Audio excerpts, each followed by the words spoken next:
Today I have a more reliable, comfortable and risk-free version to get Toastie to level 200 and kill the Reaper. Now, while I did say risk-free, it won't protect you to die to witches at level 99, but for most of the game it will be a lot easier to avoid dying, and most importantly that you actually reach level 200. For the power-ups, take all of them except for greed if you don't have enough gold. It doesn't affect the game, so it's fine if you just don't take it. Revival is insanely important, since being revived gives you 1 armor and you need this, otherwise you take a multiple amount of damage later on and you'll just die. We will play on the inlaid library on hyper mode, do not play on hurry. For the build I tried to make Saraband of Healing work, but there are so many issues with it, like the ghost constantly killing you, then you have to get to the level up, you're not allowed to die since you don't get a +1 armor. And if you don't get it on minute 11, you only get it on minute 21. Up until then you're not allowed to die. So in the end I decided it's always awake. Here just level up and look for... yes, I put in some Easter eggs. So yeah, in this case I'll just reroll. Even though we have Gatia Mari, this would be an amazing pickup. Oh my god, this also happens on rerolls. No. Get to work! And you pretty much just reroll until you get Song of Mana or Garlic, and if not, just reset. And that's an amazing start. Garlic level 1, that's again what we are looking for.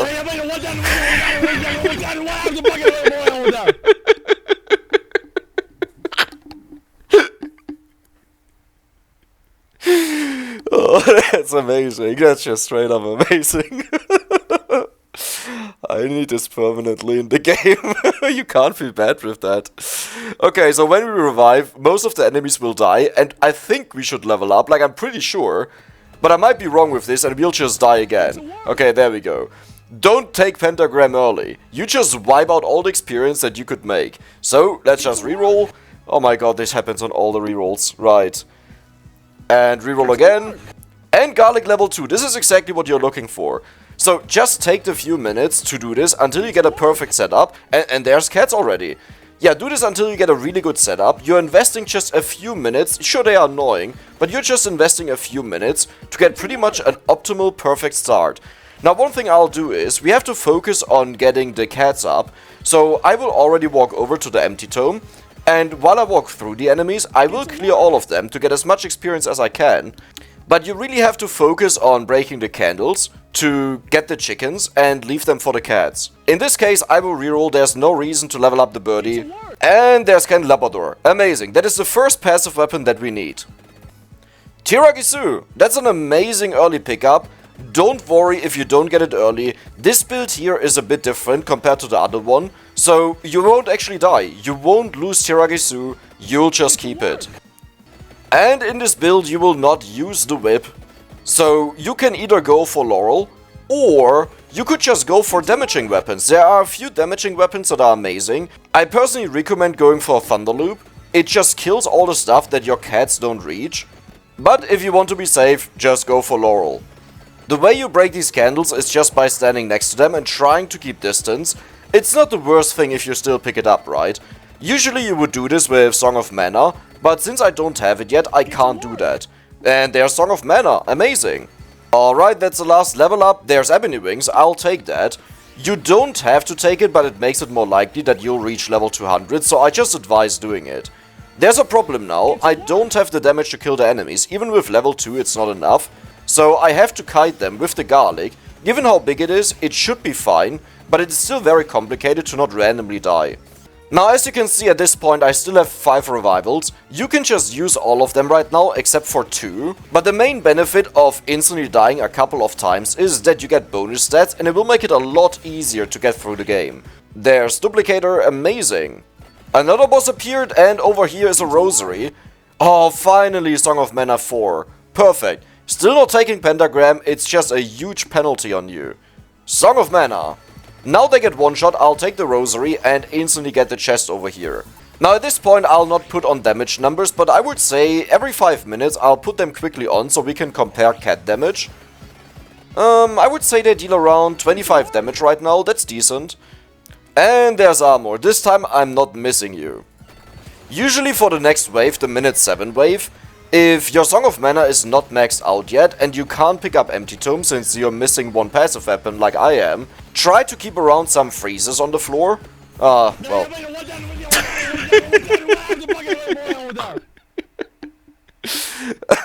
Try to keep around some freezes on the floor for the minute 7 wave. Otherwise you get flooded and it's very easy to die. Whenever you feel unsafe, just go to the cats and stay in the middle of them, but still be aware they can kill you if they cross your path. Now I think I mentioned in this build I'm not going for Clover, simply since it doesn't really give you a benefit and the point is to be a comfort build. It does help a lot with the cats growing, so to some degree it would take away a bit of the farming for the cats, but honestly the 50% is not even that much of a difference, and instead we can afford Candelabra now. But you can see I mostly stay in this area. Down here are 10 candles that spawn, so just make sure you're off screen, that they are not visible. The game checks if candles are visible or not, and if they are visible, then it doesn't spawn the candles with the normal method. It will use a different one that is not influenced by luck, and that will just make it take a lot longer. There we go, Pumarola, amazing. Let's just pick up the Empty Tome. What was that? What was that? Oh no! Oh yeah, there are different speed versions of sounds. Oh no, that might mess something up later on. Okay. Yeah, let's get the Empty Tome. You could walk over to get the other Empty Tomes, but honestly in my experience, while it's definitely worth it to get them, it's also a risk that you walk into enemies and just die. I also don't want to lose all the chickens down there. They will not disappear, but it will take years to walk through them. And keep in mind, while survival is definitely the main goal, the bigger goal is to reach level 200, where you need the cats with a lot of damage. Oh my god, so many chickens, it's insane. There's the last puzzle piece. I said I'll go for Laurel just to show that it still works.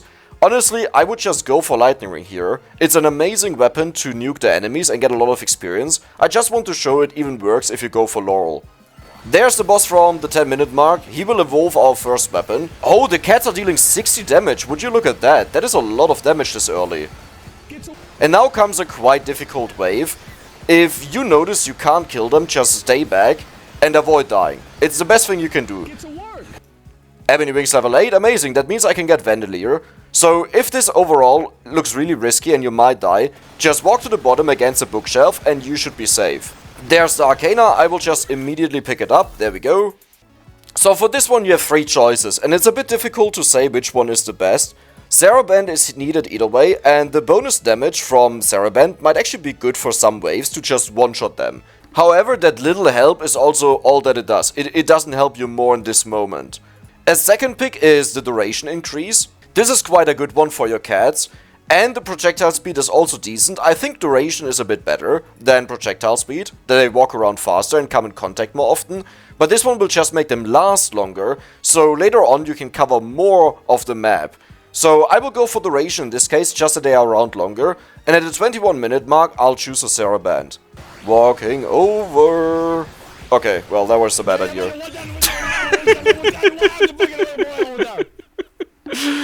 Oh, the death is always worth it. Now I have to be really careful, I only have 1 revival left. And as I said, the strategy is, at level 100, I want to die to max out the Soul Eater. There we go. Is it the birdies or is it the garlic? It's the birdies, amazing. That means now I'm looking for Pentagram, and when it appears I'll just take it. And don't forget, whenever you feel like you just want to idle, it's a bit too risky, try to get over here above these 10 candles and then just bump up a bit. Ooh, okay, careful. Yeah, just bump up a bit. This is already considered off screen. If you don't see the bottom of the candle, it's already considered off screen. And there it is. Welcome, Pentagram. Well, let the laziness start. For the rest of the game, I'll mostly just stand here and do nothing. The moment you reach level 50, you're already maxed out on the luck bonus that Toastie gets. So honestly, there's not a big reason to move. Ooh, that's a chest, nice. Oh no, chests. Okay, I have to make sure that I get this Pentagram maxed out. Soul Eater, welcome. So at this point, Pentagram will have a 25% chance that is multiplied with our luck, so times 3.4, since 100% luck is the base, plus the bonus here. So it's almost 100%. It's close to it. Just 2 more levels are needed. And Pentagram level 5. Amazing. This means nothing can get erased anymore. Now that a new boss is spawning and Whoa. That was close. Yeah, and Pentagram is about to go off.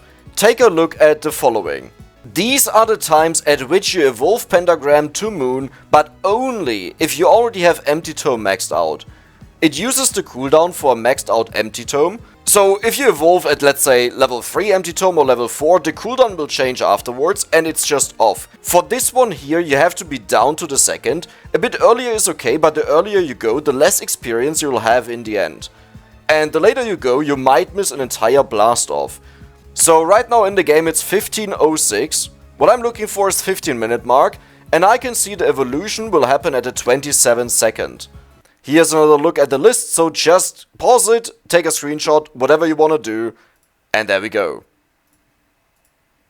As you can see, the moon animation is instantly going off, so the cooldown didn't apply, and that's why I did the chart as I did it. Oh my god, I can't wait to hear that. What? Get to work. What was that? What was it? What? Okay, now I'm confused. There was a pentagram blast sound with a moon sound that was sped up and then a level up or something. I'm honestly questioning right now how I'm supposed to die at level 100 because I have Laurel, right? So just in case you're curious what the moon sound is supposed to be, it's this one. Oh my god, boys, we're going to the moon. That is just amazing. It's super fitting. So right now the cats have a damage of 100 at a 17-minute mark, and yeah, I haven't been doing anything. I've just been standing here. Okay, now you have to be very careful that you don't randomly run into a witch, but to be honest, with Laurel you're more than safe, and just don't move. There we go, I have the level up. Okay, this is not gonna happen. Yeah. So I think I'll wait for the next boss at 20 minutes and just try to bump into him. But I think this will be a bit more complicated than I hoped for.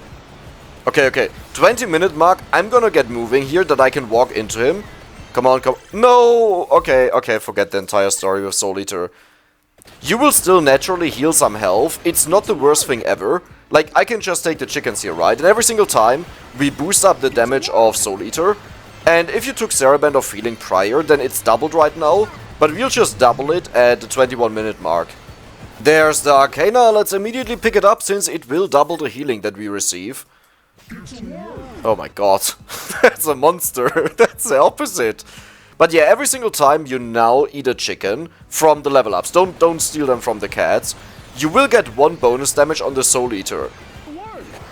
Just as I mentioned ahead of time, at wave 28 and 29, though you can start a bit earlier, like 27:45 I would say, you have to stand still. It's the optimal way to kill the most enemies. If you see the cat fight, for example, is only in the middle here, you can walk to the side to push it to the end, and it will create more over here, right? We are killing them much faster than we did previously, since they don't have to walk to the middle. Aside from that, just keep it as it is. However, there's one complication. If your cats start picking up freezes while the 28-29 minute wave is around, walk through them. You have to manually make sure that you get a maximum amount of kills, and it will already be less while they are frozen. So you have to make up for that. So, just a very quick number check. Right now we are dealing around 155 damage with the cats. If you would have walked around manually, you could be at around, I would say, 200 to 300 damage, depending on how lucky you got. But the point is to just show that this is a comfort build and you don't need to do a lot to win here. As you can see, we are shredding a ton of the enemies, and every single one of these green blobbles, they are called Medusas, don't ask me why. They give 30 experience, and the next wave at minute 29, all of them give 29 experience. Okay, that is a bad scenario here, so what I'll do is I'll just walk over and through the enemies to kill as many as I can. Okay, Gorgeous Moon is about to go off. I'll go back into precision since they are unfrozen, and there we go. I'm getting back to work, stop telling me that. 160, yeah, that's solid. We will have 2 more Moon Blasts, so this should be more than enough to reach 200. I will say we reach around 207, unless a freeze happens, and then it will be a bit difficult. And here they come. As you can see, there's a cloud over here to my right, a cloud to my left, a cloud in the middle. this just looks amazing that they get shredded. There's the blast off. Let's see, how much experience will we get? We need around 20 levels here. And there we go, we just reached 180. These were the 20 levels that I was looking for.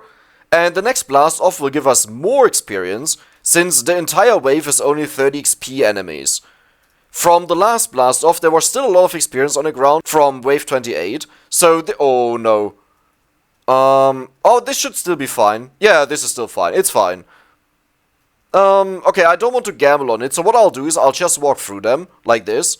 So here's a bunch of enemies. As long as you see damage numbers, all is good. If you don't see damage numbers, it means they are frozen but dead. Just don't waste your time.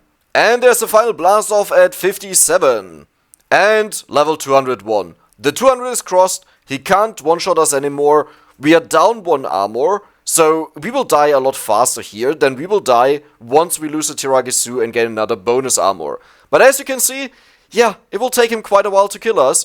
So all you have to do now is focus on a number on the top right, like not now, but if you do it, and just write it down. If this shifts to 74, then you know you kill the Reaper, you can quit the run over the option menu over here, just click on quit, and you have Red Death unlocked.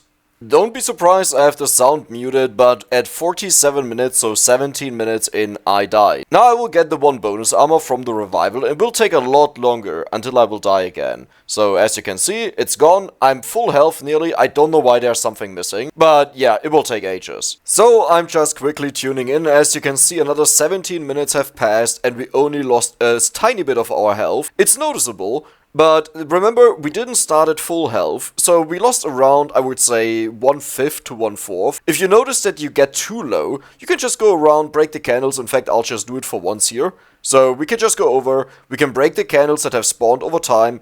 I pick up all the food that is over here. For every single one of them, I heal 60 health. And after that's done, let's get back into position and I'll go back to editing. Now a very important reminder. This attempt was possibly the worst attempt you could imagine. I had a double freeze on wave 28 and 29. I went for Laurel instead of Thunderloop. Thunderloop alone would have killed a lot more for higher levels, but also I could have suicided to get the max bonus damage that Soul Eater can have and farm a lot more enemies. I think pretty much for 18 minutes or 15 minutes I only stood here without actively collecting chickens, so the damage of the cats is a lot lower. And since then, I barely moved around, and I use Candelabrador over Clover. If you go for Clover, you'll get a ton more chickens. This whole thing will be done earlier. The point is just, these are pretty much the worst circumstances. Well, I mean, as long as you follow the minimum that you require for the guide, and it still worked. Just for a little reference point, the Reaper is right now taking 360 damage, so it will take longer. We are missing 50% luck, but I will not die. Alright, I decided to take a shower and as you can see we killed quite a few Reapers. We still have some health left, but I did pick up some chickens, you know, just while I'm away that it doesn't stop. It definitely takes a lot longer. Like, usually it would have ended around 90 minutes. I assume they probably died half an hour in later. So 2 hours in total. Get the Clover. Get the Clover for bonus luck.